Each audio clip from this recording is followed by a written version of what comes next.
What is time management? When I think about time management, I start to think about mindfulness. As mindfulness brings one's attention to the experience of the present moment. Because I see time as a resource that you should be aware of.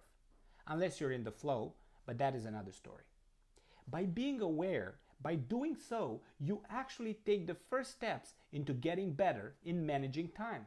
Because in order to manage your time, you need to monitor it. If you don't know where you are right now in time, if you're not aware of how much time you spend on certain tasks, then you can't optimize anything.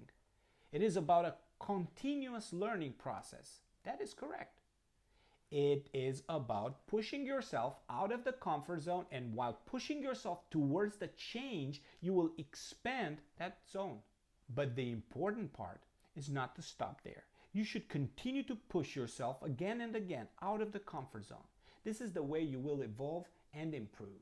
Your thoughts of continuous learning and understanding yourself will help you strive for getting out of your comfort zone again and again and find new ways to optimize your time spent.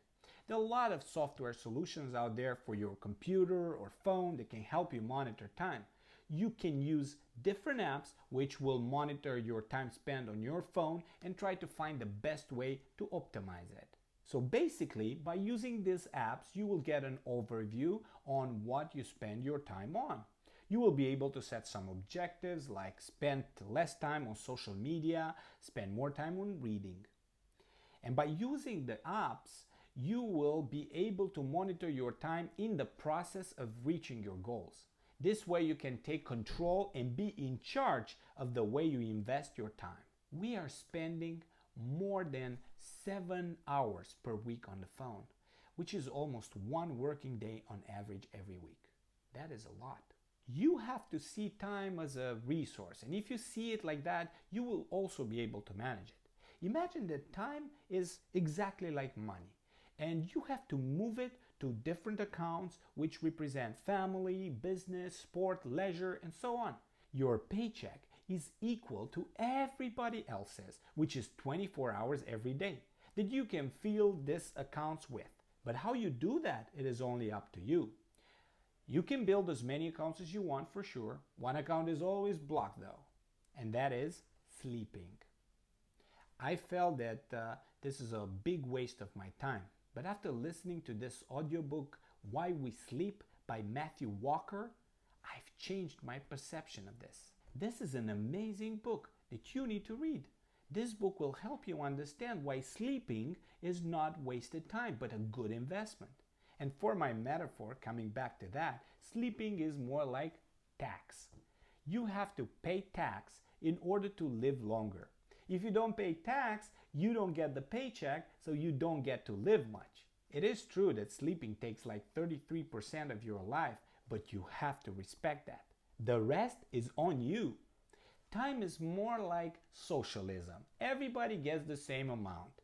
But then like capitalism, everybody is free to use it in any way they want.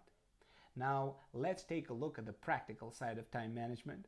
I've been inspired by a book called The Art of Doing Twice the Work in Half the Time by Jeff Sutherland, which has inspired me to work less but more focused, and also to give a free extra day to my team. So, by having 4 working days every week, I help them get more focused and be more efficient. But coming back to the 24 hours that everyone gets in one day, you are the person who decides how much to spend on personal and professional account groups. When you are first hired in an agency, you don't really know a lot about this stuff. You have this idea that coming at the office at 9:30 is okay, drinking your coffee until 10, solving some little problems, getting your lunch and then taking a break by navigating on social media or playing, and then going out for a beer with your friends in the evening. That's actually wrong. It is wrong not because I say so, but just imagine yourself in 1 year, in 2 years, and take a look back at what you did so far that year. And no, it is not about the owner who has made that working program. It is about you. The owner also gets 24 hours, and he's doing the best on helping you get the best of your time. You should take charge of your time.